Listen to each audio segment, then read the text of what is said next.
he shall surely make it good. If its owner was with it, he shall not make it good. It was hired, it came for its hire.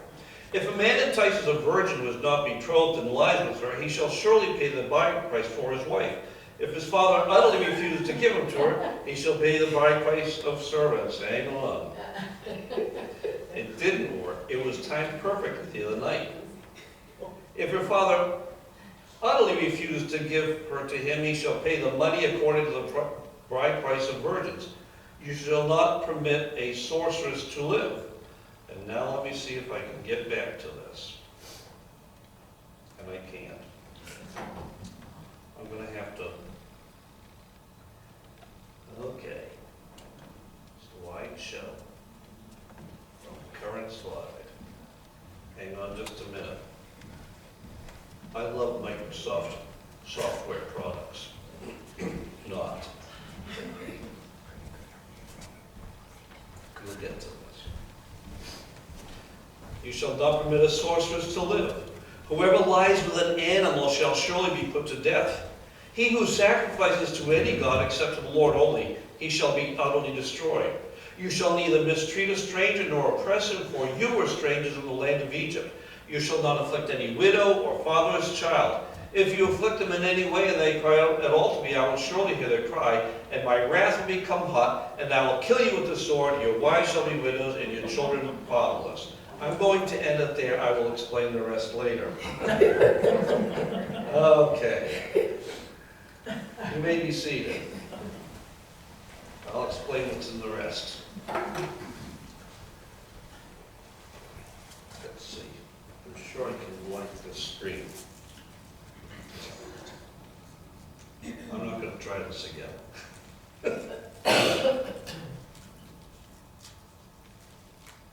Okay. I just read, I forget where I read it, but a woman who was one of the speechwriters for President Obama made some comment, and she published it. And she said that the Bible, as originally given, as well as the Constitution of the United States, as originally given, are evil and must be rejected. One of the reasons why people like her think that is because of passages like I just read. At the conclusion of this passage that I just read, the Lord says, you shall be holy to me. You shall be holy people. There is some stuff, as I go through the scriptures and explain what the things meant at the time and how they impact us, there were some verses before that that have to do with basically livestock. What happens if your animal does something it's not supposed to do when it causes damage, injury, or death? Who's responsible? How's it dealt with? The same stuff happens today, you know. Somebody's pit bull, you know, goes and attacks somebody's little chihuahua, and, you know, the judge says, well, you owe so much, whatever. There's a whole bunch of regulations. But now we have a situation, God is saying that He wants this nation. He would like all people to be holy, but He has rescued the people of Israel. He brought them out from slaves from Egypt. He has given them the law, and now He is fleshing out directions for them, because just looking at the Ten Commandments, you're not going to know how to deal with stuff. So along the line, this short passage here deals with some things. First of all, stuff happens. Things happen. What do you do? How do you deal with it when unfortunate things happen or they don't happen the way they're supposed to? How do we deal with it? The next thing is, evil intrudes into every society. Satan will make sure that evil comes into every society. Then the last thing is, don't you be evil. I know Google said they weren't going to do that, but we know that they don't, you know, whatever. But God is saying to us, don't you be evil, and He gave some ideas of what might be evil, which some people might not think, what's wrong with that? In that culture especially, but not the way it's supposed to be. So let's start off with this. Stuff happens. He says if you borrow something, typically back then if you borrowed anything, it was like a donkey or an ox or something like that that you could use for physical labor. You know, they just didn't have a bunch of stuff back then. He said if you borrow something and it breaks or dies, you have to replace it if the owner wasn't with it. If the owner was with it, you're off the hook because you borrowed the thing and the owner. He said you hired it. So this is how it works. I'll never forget, many, many years ago, we lived in the suburbs of Raleigh, and everybody kept their little quarter-acre plots all nicely manicured and everything.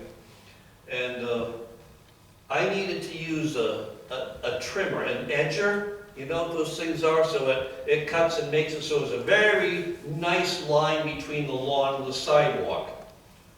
I mean, close to penniless, didn't own one. But there was a fellow in the church who had one. He said, you can borrow mine. I said, okay. So I go out there and use it. I think I used it for about 10 feet and the thing died. The motor died. It was from Sears, so I went to Sears, and I remember the number very explicitly to this day. It cost $70 to repair. That was like half a week's pay for me. I repaired it, used it, and returned it. And I explained to the man, I said, I'm sorry. I said, here's this receipt for this because it's still under warranty. You need to keep it. He said, oh, that thing was just about ready to die. He said, you shouldn't have fixed it. Knowing the differences in income, he never said to me, I'll pay you for the motor that you bought. No, but that's what you do. You borrow something, which is why I've had people say to me, oh, you can borrow my backhoe if you want. I'm not going to touch that. Because the minute I borrow a backhoe, it's going to break. And do you have any idea what it costs to fix a backhoe? Not going to touch it. That's why I hire stuff done. But the picture is this. Stuff happens. Things break. Things die. Who's responsible to take care of it? So he's giving people an idea of how you settle these things out. Let's have another scenario. Obviously not modern Western civilization, if there isn't even such a thing as Western civilization anymore. But back in that day, across all cultures pretty much, the dad was in charge of everything. And if you wanted to marry the apple of his eye, you had to pay him for the privilege. There's still kind of a residual thing that hangs out. There are still some young men today who still have the decency to go to dad and say, may I have the privilege of your daughter's hand in marriage? I remember having to go down to the firehouse in front of a whole bunch of firemen, asking the lieutenant, her dad, if I could marry her. Can I tell him what he told me? Yeah. He said, if you want to, but you got to realize she's a spoiled brat. I married her anyhow, and I'm glad I did. Joe was funny. But, you know, the hooting and hollering from all the firemen about it, the truth of the matter is, half of them wanted her hand in marriage. Okay, so. But, anyhow, that's the way it's supposed to happen. You had a young woman, she got to marriage age, somebody would come. But you know, things happen. You're probably unaware of this. But sometimes, in the heat of passion, couples do things that they're supposed to wait for. What happens when that happens? Because it does happen. They say, well, this is what you're supposed to do. If the dad likes the guy, you proceed with a marriage. That's why so-called shotgun weddings. But if the dad looks at the guy and says, what rock did he crawl out from underneath? Which I've actually said that about certain people. Tried to date a daughter or two. You know, then the guy has to pay the dad the value that he would have gotten, because in that culture, it would have been very difficult for her to get married. Because back then, most guys said, she's been with another guy? No way, no how. That was the culture. But the point is, the Lord is trying to tell us, there is a right way and a wrong way to deal with stuff when stuff happens. Okay, so Friday morning, somebody left the road in front of our house and took out our mailbox. I am so glad that they weren't severely injured. You know, so there's a couple of ways you can deal with it. Well, what I did is I drove down and made sure that I brought them up to the house so I could get cell phone signal and talk to the policeman, let the policeman know why I thought it happened and all this kind of stuff. But you know, there's a right way to deal with people who are in that kind of difficulty and a wrong way. And I hope I dealt with it the right way. They certainly seem to be thankful for what happened. There's a right way and a wrong way. There are some people who say, you broke my stuff, you are in big trouble. As opposed to, you're lucky to be alive, what can I do to help you? So stuff happens. And the Bible is full of instructions, especially when you get to like Proverbs and Ecclesiastes. It's full of ideas about how we ought to live our lives. As Solomon said, you know, bad things happen to good people and bad people. Like bad things happen, good things happen, time and chance happen to everybody. The whole thing is not what happens to you, it's how you respond to it. So that's how you live, how a holy person lives in this world when stuff happens. The next thing is this. What happens when evil intrudes into your society? Now you have to recognize that we don't live in a theocracy as this was meant to be. We don't live in that kind of a world. But he highlights three specific things that obtain the death penalty. Now you realize that in the past there have also been a whole number of other things for which the penalty is death. Things that nobody questions. You know, like murder, kidnapping, rape, a whole bunch of things that got the death penalty. But here's one. The first one is this. It says, you shall not allow a sorceress to live. What's a sorceress? Well, just because it says sorceress in the English language, it meant it was female. The interesting thing is, you didn't find many sorcerers back in that day. There were sorceress, I can't even say it anymore. I'm purely speculating at this point. I'm assuming that that kind of activity was more common among women than among men, because in those cultures, women were basically powerless. They didn't have power over their lives, other people did. And what a sorceress did was to engage with occultish powers in either using charms or spells or direct communication with spirit beings in order to gain power over other people. And people would go to the sorceress specifically for that. I need you to put a hex on so-and-so so that, what, you know, and they have it. Now I realize that we joke about it today, because for years the Red Sox supposedly labored under the curse of the Bambino. But that's not a real thing. There are people today who think that the whole idea of witchcraft is just some kind of funny game, it doesn't really make a difference.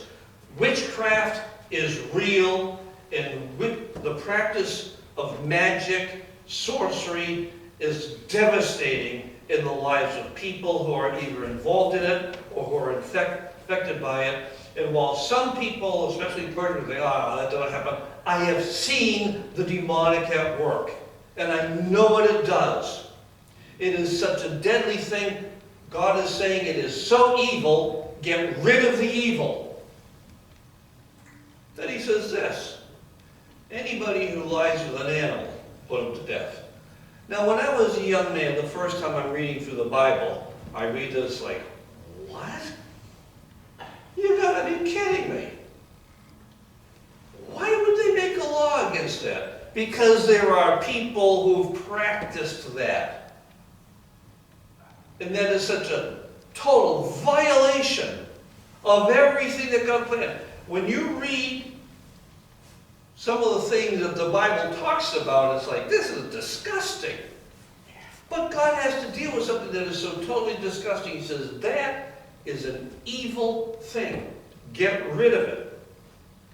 And then he talks about people sacrificing to any god but the Lord. It is to be a holy nation to the Lord. To do anything else, to sacrifice to any other god, is an evil thing, especially when you consider this. In that day and age, when you sacrifice to the Lord, you sacrificed an animal, or grain, or something like that. But if you were a worshiper of some other religion, you were sacrificing children, or captives, or whatever else. He says it's evil. Now here's what happens. For a place like that, God is saying, I want you to remove the evil from your midst. Those things that introduce evil, get rid of them. So for a while, people would try to get rid of the evil. There were no such things as jails back then. So therefore, if somebody robbed, and they were caught, they had to give back 5 times what they stole. There were certain other things that people got flogged for. Whatever. They didn't have jails. But once jails were invented, people said, well, you know, I'm a little bit queasy about killing this person, so let's just contain the evil. So you go from the idea of removing the evil to containing the evil. And then it goes along and say, you know, containing it just isn't good enough. We need to rehabilitate it. We need to somehow get that person who used to do this thing so that they're convinced that they shouldn't do it any longer. It actually gets to the point where there are things that the Bible says are evil, which were punishable by death, that in today's world, because of the rejection of God and His Word, it is not only tolerated, it is celebrated, and sometimes if you even, and there are places in this world, like north of here in Canada it's happened, where just reading certain Bible verses and saying, I agree with the Bible, can land you in jail. Don't forget, one of Obama's speechwriters said the Bible as originally given is evil, because it doesn't go along with them. So, you have these things which are evil that we're told to get rid of. The last thing is this. Don't you be an evil person. And it deals with this. It says, if there's a stranger in your midst, do not oppress them or take advantage of them. So what that would be like in today's world, let's say there's a bunch of Mexicans down in Elmira. Okay, because this has happened, I'm familiar with this. And somebody wants some work done, and they know these people are hiding out, so you know what they're going to do? We'll hire you under the table for way less than minimum wage. That is oppression, and it's evil. This whole passage doesn't talk about the fact of a country being able to say who can come in and who can't come in. That's a whole other discussion. But when you and I run into somebody who is an alien, that's what they call them, is an alien, they're obviously not one of us. You don't use that to take advantage of them, to oppress them. The number of people who've put people into virtual slavery, that happens in our world, in our country, where somebody says, if you don't do this for me for cheap, for next to nothing, I'm going to turn you in. So wrong. He says, you don't do that. He said, you were strangers in Egypt. The whole nation had gone down there. At first they were taken care of until it was like, hey, there's too many of them. And then they were oppressed. And he says, you don't do that. The next thing comes along. He mentions this in the scroll got too fast for my reading ability, so you didn't get a chance to see it. I'll just tell you, if you're curious about it, you can always look at Exodus chapters 22 and 23. The next thing is this.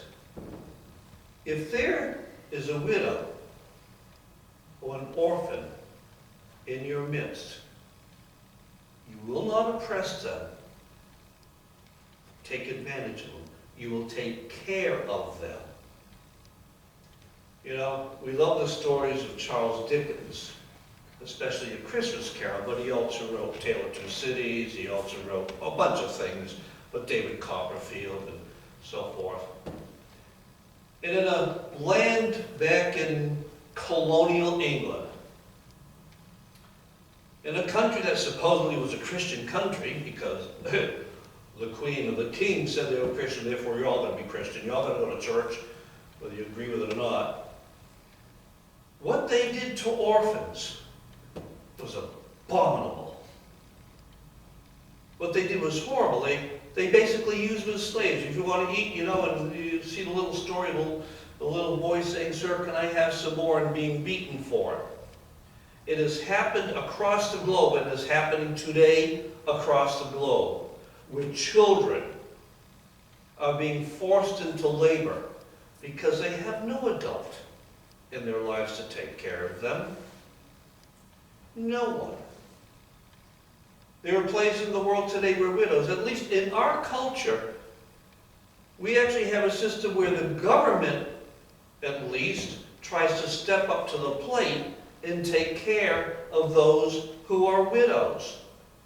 But in our culture today, especially among younger women, women still have the ability to make some kind of income, but back in that day and age, they had no ability whatsoever.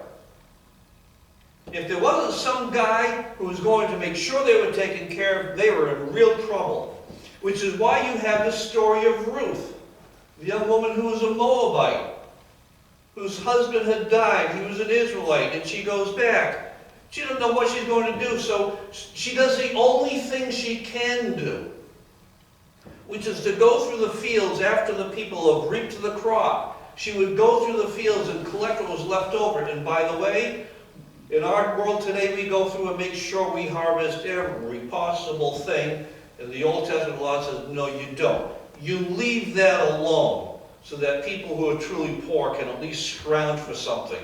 It reminds me of my dad telling me when they lived on Railroad Avenue in Foxborough, of he and his brothers and sisters walking down along the railroad tracks, picking up pieces of coal that had fallen off the coal truck so they'd have some way to heat their house. That's what you're talking about. He also told me that somehow those railroad men would make sure they spilled an awful lot of coal. Those are good people. Probably would have been fired, but they were good people. I'm going to take a break because I keep on forgetting to tell a story. There's a total break. We'll get back to what I was preaching tonight. I've been meaning to tell this story ever since Christmas Eve. I told you the story about O Holy Night, how it came about, and how the guy who wrote it wasn't particularly religious, but oh, what a thing he did for us. But there's something about O Holy Night, in addition to the words and the music, which are great, that just have thrilled my soul. The first thing is this, that during World War I, on Christmas Eve, as the troops were facing off in the trenches, there was some kind of lull in the fighting, probably because they couldn't see each other, and one individual started singing Cantique de Noël. And as he started to sing it, the troops in the trenches on both sides joined in singing it. To the point where they all jumped out of their trenches, got up and greeted each other and exchanged little gifts and showed each other pictures of their families. and told each other they hoped that the next day, when they had to resume fighting, that it wasn't them that killed the other. They went back into the trench. A beautiful thing. How the story of the gospel stopped the war for a moment. The men, especially the officers in charge, were punished because they allowed their men to get involved with the enemy. They were punished for doing a good thing. But here's one other little thing that I think is wonderful. Do you all know what a radio is? AM radio. There's AM and FM. Okay, FM came later. AM radio was invented by a guy in Massachusetts, some little town in Massachusetts. And he had been trying to figure out some way to communicate from land to ocean vessels. They needed to be able to communicate with land. He invented AM radio. And the very first radio transmission that ever took place on planet Earth was between him and his house. He made an antenna and a ship out in off the coast of Massachusetts or Rhode Island someplace. And he did it from his house. And he played the violin, his wife played the piano, and his daughter sang. She was a little girl. And guess what they played? O Holy Night. The very first AM transmission on this planet was a playing of O Holy Night. I love it. I think it's wonderful. Now let's get back to the message. I just thought you should hear that. If I didn't tell you then, I would forget to tell you again. Okay. So he says to them, if you oppress a, getting back to the widow, Ruth would come along and glean. And, you know, there was a guy there that owned all the land. And he saw this woman gleaning in the fields. And he says, could somebody tell me who that is? Oh, that's the daughter-in-law of your, you know, your cousin's widow. Okay. Guys, come here. When you see her in the fields, you leave a lot of stuff. You leave a lot of stuff left over so she has what she needs. And then he wound up marrying her. And she became the grandmother, of King David in the lineage of Jesus. But here's a good man making sure that he took care. Job, when he was going through all kinds of trials and being unfairly punished, it seemed, he said to God, didn't I take care of the widows? Didn't I take care of the orphans? I had them eat at my table. Why am I being treated this way? But you see, in an evil world, people say, she's a widow. If she wants anything from me, she's going to have to do me some favors. And we all know what kind of favors are generally required. Just, you know, ask somebody like Jeffrey Epstein or people like that. Weinstein. You know what kinds of favors are asked and how devastating it is. Absolutely demeaning. And God says, if you treat people who are so disadvantaged, people who because of the structure of society don't have a way, he said, I will kill you. He said, I'll kill you, and then your wife will be a widow, and your children will be orphans.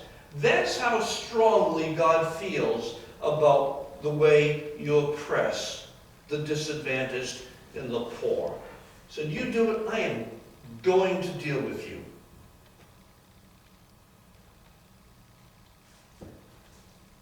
So then he continues to go on about this whole business of the widows and orphans and how we're to treat people. You see, he recognizes that in our world, when people think that, hey, I have an advantage, I can make somebody do something for free for me or whatever, we take advantage of it. And then he comes along, he says, if you have a brother, it doesn't mean biological brother, it means somebody in your country. If you have somebody who's poor, and he comes to you for money, when you lend it, do not charge him interest. Why did he say that? Because long before banks were invented, people said, oh, you need some money? Okay, I'll let you have $100 this week. At the end of the week, you got to pay me back $150. Today we call it payday loans. Exorbitant interest. There used to be laws against usury. Unfortunately, there was a time in the Middle Ages when people looked at this and they thought it meant that God forbid the taking of interest. He didn't do that. He's just saying, if it's a poor person needing to borrow in order to get through the day, and you have it to give, you just let them have it, just ask for it back. Now, there's always the possibility of just not asking for it back.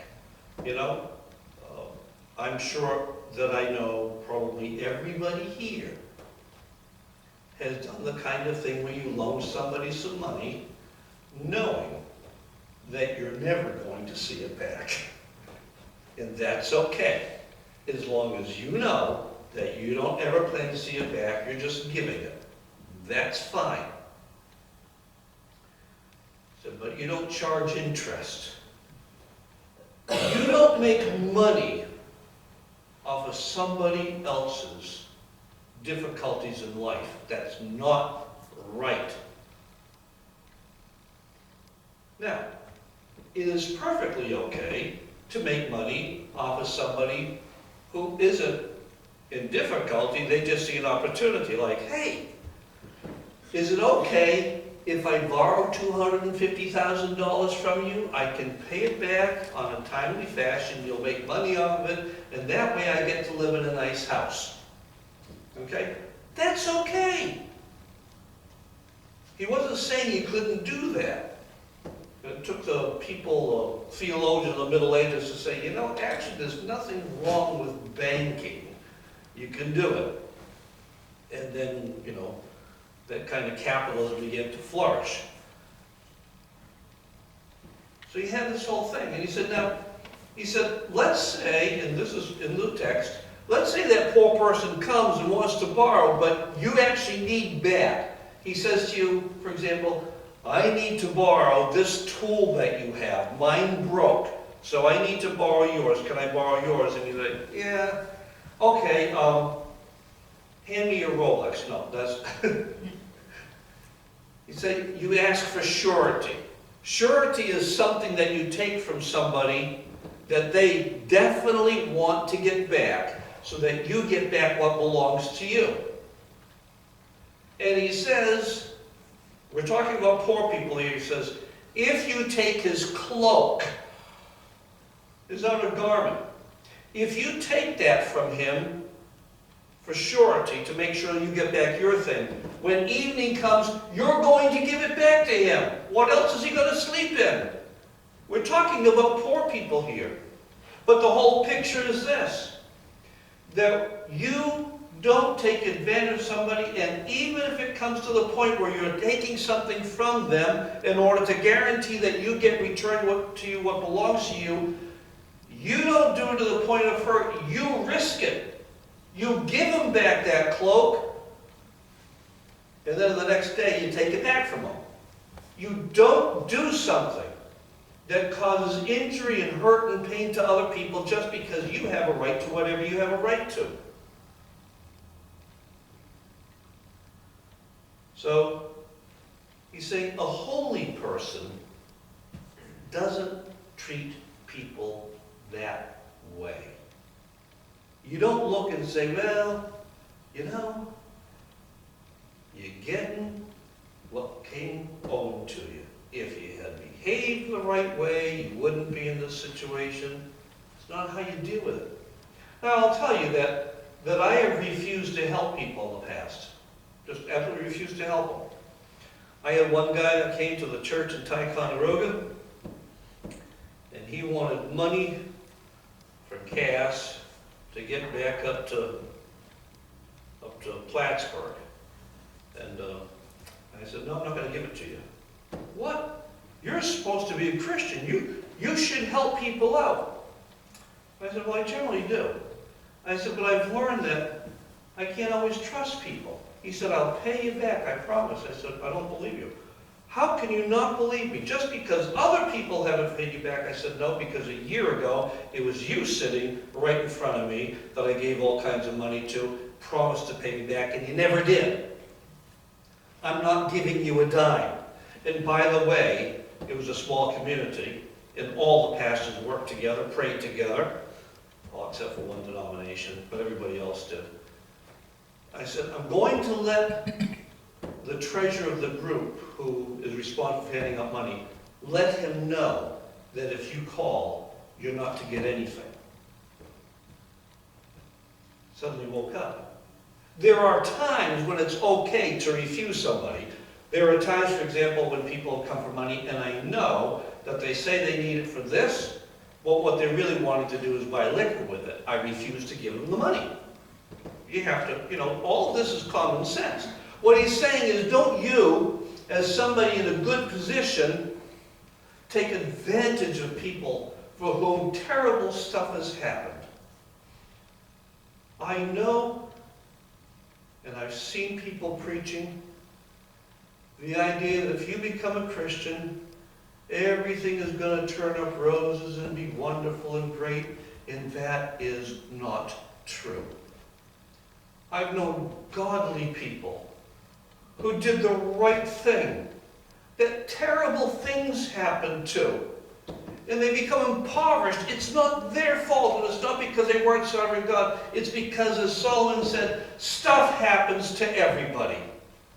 And if you happen to be a person for whom good stuff has happened, you make sure you use that to take care of the person for whom bad stuff has happened. You just don't use it to promote evil. And the last thing in this whole thing that I thought was quite interesting. It says, do not delay to bring the first fruits of your orchard, whatever, or your drink. You turn the grapes into grape juice into wine. Do not delay to bring it to me. Why not? Because you see, holy people do what they're supposed to do and don't hedge their bets. The idea is, and I know people like this, I'm going to see what I have left over. I'm going to take what I have and I'll see what I have left over, and if I have anything left over, then I'll do some good with it. Where the scripture commanded that you bring the first fruits in. And the first fruits basically did two things. They helped support the priesthood, because they needed some source of income. That also was used to help the poor, specifically the widows and the orphans and other poor. And they couldn't be waiting until you were done deciding what you had. And it meant that you were forced to live on faith, because maybe the first part of the harvest came in good, and you gave it away, and then after that blight sets in, and you've got nothing. It means that holy people recognize that their hands, their fates, are in God's hands. And it's up to Him to prosper. And He knows at times. Job, the oldest book of the Bible, says the Lord gives and the Lord takes away. And we're always thrilled with the Lord when He gives. But boy, when He takes away, we have some questions. There are an awful lot of things in my life that God has blessed the socks off of me and my wife, and I can't imagine how it happened. And there are other things that have happened. It's like, God, how could you possibly have let that happen? Why, God? Why? I can't wait to get to heaven to get an answer from, but I do know this, that He said, the Lord gives, the Lord takes away. Blessed be the name of the Lord. God wants us to be holy, and He has a reason why He says it. He says, I want you to be holy people. Why? He says, because I am holy. We will never be holy like he's holy. But when it says that he made man in his own image, the whole picture is he made people so we can be holy like him. And he wants us to strive for that. We live in a culture that doesn't even recognize holiness. We live in a culture that celebrates evil. And our culture isn't as bad as the culture in the Middle East where they rejoice at committing atrocities. But we're to be holy. And we can't be holy, not on our own. That's why God sent his Son, made him a woman, made under the law, to redeem those who are under the law. That's why Jesus said, I did not come to serve myself, but to serve and to give my life a ransom for many. That's why we are so privileged that the Lord has given to us what we're about to celebrate. He gave his body and his blood for us. A sinless life for sinful people, that we might be made the righteousness of God in him. Let's pray.